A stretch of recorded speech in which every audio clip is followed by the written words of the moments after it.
और ये यहाँ पे हम लाइट्स लगवा रहे हैं 12 रबीउल अव्वल के अकॉर्डिंग। और ये एक बात मैं क्लियर कर दूँ कि ये मैं अपने दिल की खुशी के लिए लगवा रही हूँ। और ये कोई भी मत समझे कि मैं इस चीज़ को प्रमोट कर रही हूँ, बस मुझे पसंद है तो मैं इसलिए लाइटिंग लाजमी करती हूँ। और ये भाई बहुत अच्छे हैं, हर काम कर देते हैं। मुझे ये मौली है मेरे और मल्टीटास्किंग हैं, ये हर तरह का काम जो भी आप करवाना चाहें ये कर देते हैं आराम से।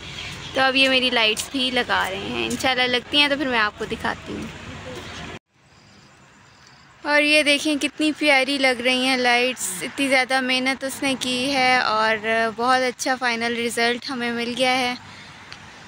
तो आप लोगों को भी अगर शौक़ है और पसंद है तो आप लोगों को भी लगाएं अपने घर में और इन्जॉय करें।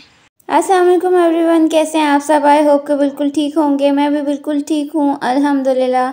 तो जैसे कि आपने देखा कि मैंने अपने घर पे लाइटिंग की हुई थी और वो जो है वो मुझे बहुत अच्छी लग रही थी। और मैं जो है वो हर इवेंट को इसी तरह से सेलिब्रेट करती हूँ, लाइट्स वगैरह लगा के, चाहे वो 14 अगस्त हो, चाहे वो 12 रबीउल अव्वल हो, चाहे कोई भी इवेंट हो, मैं इसी तरह से लाइटिंग लाजमी करती हूँ। इस बार 14 अगस्त को मिस हो गई थी, बस कुछ प्रॉब्लम्स की वजह से तो नहीं लगा सकी थी, बट अभी मुझे लगानी थी इसलिए मैंने लगा ली। तो खैर यहाँ पे रात का टाइम था और खाने की रोटी पकाते वक्त आप ही का दिल कर रहा था चीनी वाला पराठा खाने का, जो हम बचपन में खाते होते थे। पुरानी यादें ताज़ा करने का दिल कर रहा था, तो आप ही ने सोचा कि वह चीनी वाला पराठा बना दें। बस ये एक पराठा बनेगा और जिसका भी दिल करे, मतलब जिसका भी मूड हुआ वो खा लेगा। तो यहाँ पे उन्होंने चीनी को बीच में डाल के और फिर उसके बाद पेड़ा बना दिया था और फिर उसके बाद वो इसको बेल रही थी। एक साइड पे सारी चीनी चली गई थी, अभी बेल बेल के वो हटती है ना, फिर नज़र आएगा आपको कि चीनी सारी एक साइड पे चली गई थी। क्योंकि जब भी पेड़े के अंदर चीनी डालो ना तो फिर इसी तरह से होता है। अदरवाइज़ इसकी एक और तरीका भी होता है कि डबल रोटी बनाने का, बट वो वाली हम बनाते नहीं है, सिंपल सा ये तरीका है, तो इसलिए इसी तरह से बनाते हैं। तो फिर इस साइड पे जहाँ पे चीनी नहीं थी वहाँ पे उन्होंने ऊपर से चीनी डाल दी और ये इसके अंदर सारी चीनी चली गई है। बस अब इसके बाद इसको मैं फ्राई करूँगी। और चीनी वाला पराठा आई थिंक सो कौन है जिसको नहीं पसंद, हर एक को पसंद होता है, चाहे वो बच्चा हो चाहे बड़ा हो, क्योंकि बचपन में इसको हमने इतना खाया हुआ होता है कि जिसकी कोई हद नहीं। मेरा नहीं हाल कि किसी का बचपन चीनी वाले पराठे के बगैर गुजरा है, क्योंकि लंच में लेके जाना, घर में खाना कभी भी, क्योंकि जब हम छोटे होते हैं हमें जो डिफरेंट सब्जियां वगैरह और दालें होती हैं ये पसंद नहीं होती। तो हमारी प्रेफरेंस यही होती है कि कुछ मीठा मिल जाए, और मीठे में सबसे जो मेन चीज़ होती है वो चीनी वाला पराठा होता है। तो इसलिए बचपन हमारा कभी भी चीनी वाले पराठे के बगैर किसी का भी नहीं गुजरा होगा, हमारा भी नहीं गुजरा।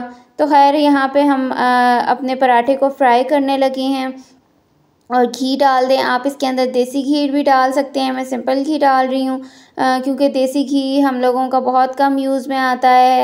तो खैर पराठे को अच्छे से क्रिस्प करने के लिए मैं तो हमेशा हल्की आंच पे पराठा पकाती हूँ, बट जब जल्दी हो तो फिर तेज़ आंच पे पकाना पड़ता है। और ये इस पराठे की ये स्पेशलिटी होती है कि ये फ्राई होके डार्क हो जाता है, क्योंकि उसके अंदर चीनी होती है। तो चीनी जब वो शीरा बनती है तो वो डार्क हो जाती है, जिसकी वजह से ये एक्स्ट्रा फ्राइड लग रहा होता है।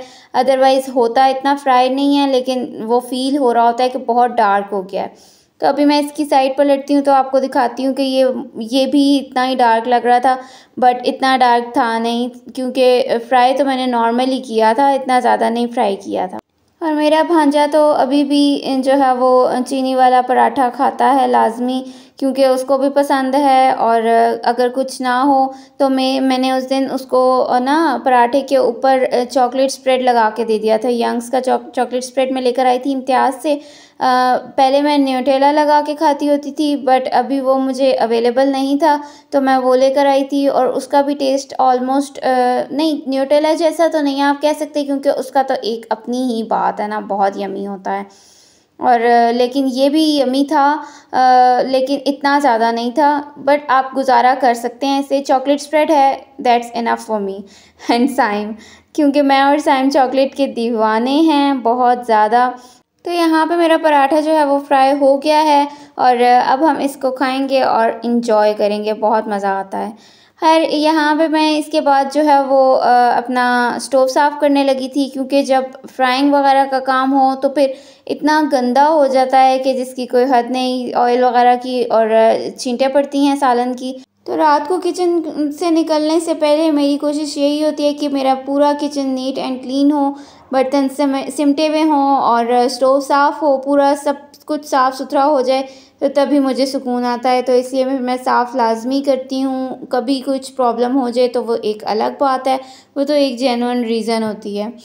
अच्छा, कुछ लड़कियां ऐसी होती हैं ना जिनकी जो कहती हैं कि अम्मी हमें जो है वो टिकने नहीं देती, कोई भी काम हो फ़ौरन से करवाती हैं और हमें करना पड़ता है और ये वो सब कुछ। लेकिन अल्हम्दुलिल्लाह हमारी अम्मी हमें कुछ भी नहीं कहती, बल्कि काम कर रहे हों तो अम्मी कहती हैं कि बस कर दो, कल कर लेना। बहुत अच्छी हैं इस मामले में। लेकिन हम खुद ही अपनी सब चीज़ों का ध्यान देते हैं, क्योंकि खुद ही काम करना होता है, तो आज करें या कल करें तो इस पे टालने वाली बात तो बनती ही नहीं है ना। तो इसलिए फिर हम खुद ही जो है वो हर चीज़ का ध्यान देते हैं। और यहाँ पे मैंने एस्टॉनिश रखा हुआ है, इससे बहुत जल्दी और बहुत आराम से स्टोव आपका साफ़ हो जाता है। कोई भी ग्रीसी चीज़ होती है वो आराम से इससे साफ़ हो जाती है और सारी ग्रीस रिमूव हो जाती है। तो बस ये तो मस्ट होता है। इससे आपके स्टोव के ऊपर या आप अपना किचन हुड ले लें, उस पर भी बिल्कुल भी ग्रीस नहीं रहती और शाइन भी एक्स्ट्रा आ जाती है।